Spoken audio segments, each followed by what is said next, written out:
Good day everyone. Today we will continue our discussion further with the chapter units and measurement.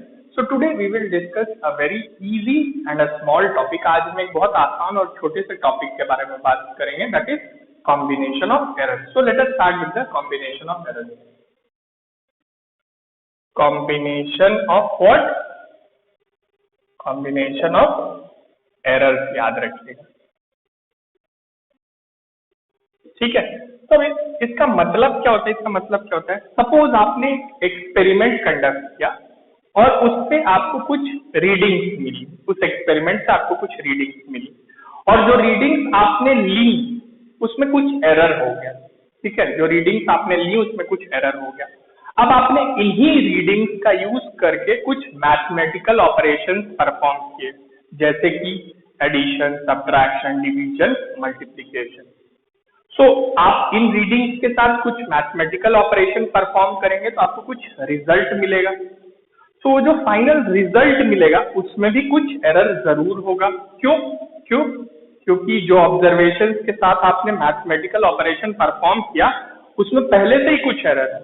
सो हम final result में क्या error होगा जब mathematical operations perform किए जाएंगे ऐसी क्वांटिटीज के साथ जिसमें पहले से ही कुछ एरर है, वही चीज डिस्कस करेंगे अंडर कॉम्बिनेशन ऑफ एरर. तो हम क्या कैलकुलेट करने की कोशिश करेंगे? हम फाइनल रिजल्ट में कितना एरर आएगा when mathematical operations are performed with quantities which are already having some error in them. That we will discuss under combination of error. So इसको हम तीन कैटेगरीज में डिवाइड करेंगे. कॉम्बिनेशन ऑफ एरर्स को हम तीन कैटेगरीज में डिवाइड करेंगे, या कह सकते हैं आप तीन सब हेडिंग में डिवाइड करेंगे. First will be error in sum और difference.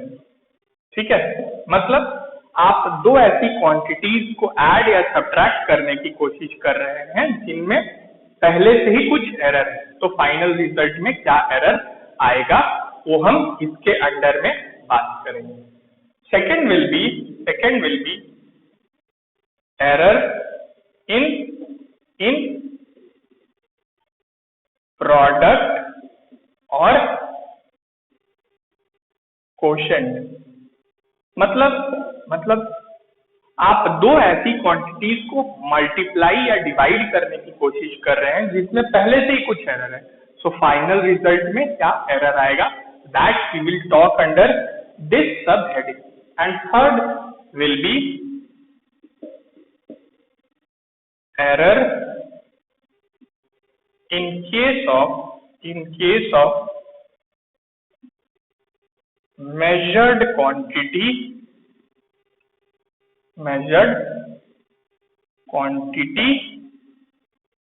is raised to some power.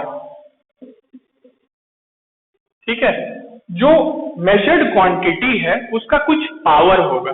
ठीक है, तो उस केस में क्या एरर होगा हम इसके अंडर में बात करेंगे. So we will discuss them one by one with example के साथ हम इसको डिस्कस करेंगे. आपको समझ में आ जाएगा, बहुत आसान टॉपिक है. So let us start with the first one, that is error in case of sum और डिफरेंस. ठीक है, error in case of sum और डिफरेंस. सो लेट मी रब द एंटायर थिंग. पूरा इसको क्लियर कर देता हूँ ताकि I can use the entire space. पूरा स्पेस अच्छे से यूज किया जा सके. ठीक है, तो हम क्या डिस्कस करेंगे? एरर इन सम और difference.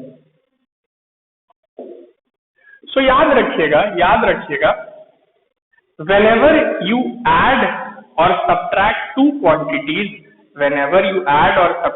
quantities which are already having some error in them, then the total error in the final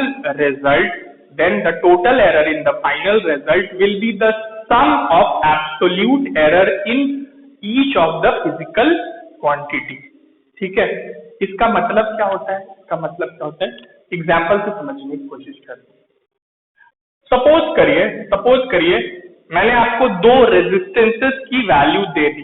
क्या दे दी? दो रेजिस्टेंसेस की value they the.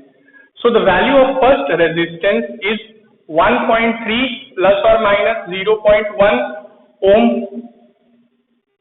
And second जो रेजिस्टेंस की वैल्यू है दैट इज 1.4 प्लस और minus 0.2 ओम। ठीक है, तो इसका मतलब क्या है? फर्स्ट रेजिस्टेंस की वैल्यू है 1.3 ओम और इसमें एरर 0.1 ओम का हो सकता है, ऊपर नीचे कुछ 0.1 का हो सकता है एरर। उसी तरह से रेजिस्टेंस 2 की वैल्यू 1.4 है और इसमें कुछ प्लस और माइनस इतने का एरर हो सकता है। अब आपको मैंने बोला कि इन दोनों रेजिस्टेंसेस को सीरीज में कनेक्ट कर दीजिए और टोटल रेजिस्टेंस मुझे बताइए। तो सीरीज में कनेक्ट करने के बाद इनका टोटल रेजिस्टेंस कैसे आप निकालेंगे? सिंपली ऐड कर देंगे दोनों। We will simply add them. यही तो होता है रेजिस्टेंस इन सीरीज में, सिंपली दोनों रेजिस्टेंसेस को ऐड कर दिया जाता है।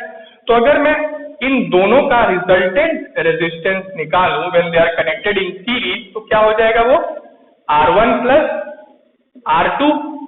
एग्री करते हैं? सो यहां हम देख लीजिए ऐसी दो क्वांटिटीज को ऐड कर रहे हैं जिनमें पहले से ही कुछ एरर है। सो टोटल रेजिस्टेंस कितना होगा पहले वो निकाल लेते हैं, फिर उसमें कितने का एरर आएगा वो बाद में देखेंगे। ठीक है, सो टोटल रेजिस्टेंस कितना होगा? दोनों को सिंपली ऐड कर दीजिए। 1.3 प्लस 1.4 कितना हो जाएगा भाई बताइए? 2.7 होगा। तो resultant resistance in series comes out to be 2.7 ohm. ये तो बहुत आसान है, आप बहुत जूनियर क्लासेस में कर चुके हैं। बट इसमें एरर कितने का होगा ये कैसे निकालेंगे?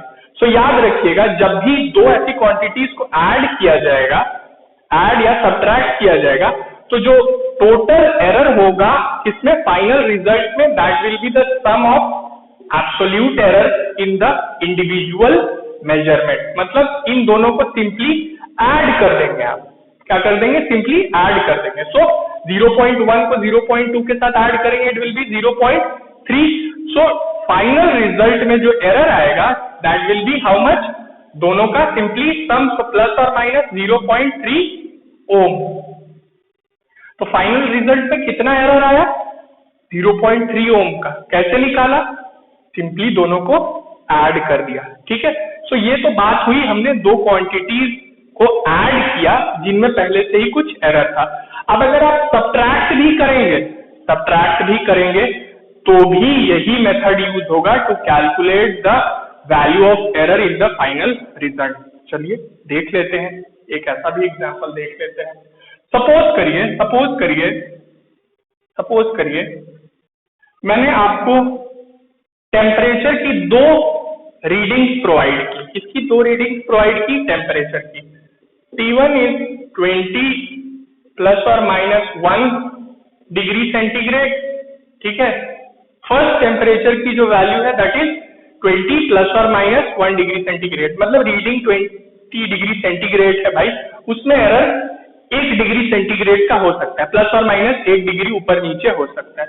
सिमिलरली सेकेंड टेम्परेचर की जो वैल्यू मैंने आपको प्रोवाइड की दैट इज 50 प्लस और माइनस 2 डिग्री सेंटीग्रेड। ठीक है, बहुत ज्यादा एरर हो गया बट चलिए देख लेते हैं। 50 प्लस और माइनस 2 डिग्री मतलब जो टेम्परेचर की रीडिंग है दैट इज 50 डिग्री सेंटीग्रेड, उसमें 2 डिग्री का ऊपर नीचे एरर हो सकता है। अब मैंने आपसे बोला calculate the difference between the two temperature that is T2 minus T1। आप मुझे कैलकुलेट करके बताइए। सेकेंड टेम्परेचर में से फर्स्ट टेम्परेचर को सब्ट्रैक्ट करके मुझे बताइए अलॉन्ग विद द एरर। ठीक है, ऐसा ही नहीं कि सिंपली आप टेम्परेचर को सब्ट्रैक्ट कर देंगे और एरर नहीं बताएंगे मुझे। You have to inform the final result along with the error. Error के साथ मुझे आपको बताना है। सो अब क्या करेंगे? हम सिंपली दोनों को सब्ट्रैक्ट कर देंगे। पहले टेम्परेचर का डिफरेंस तो निकाल लें, उसके बाद देखेंगे कि उसमें क्या एरर होगा।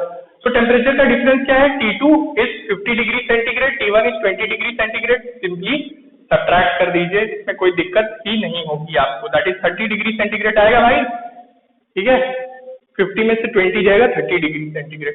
ये तो रिजल्ट हो गया। अब इसमें एरर कितने का होगा ये कैलकुलेट करना हमारा मेन टास्क है।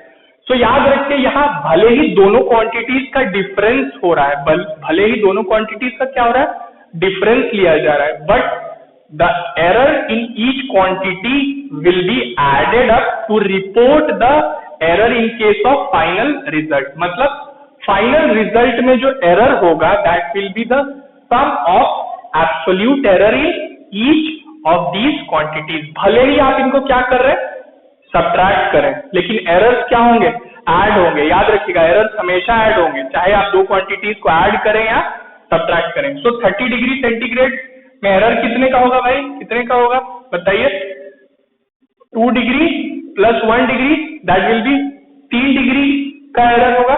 सो 30 प्लस और minus 3 degree centigrade will be the final result.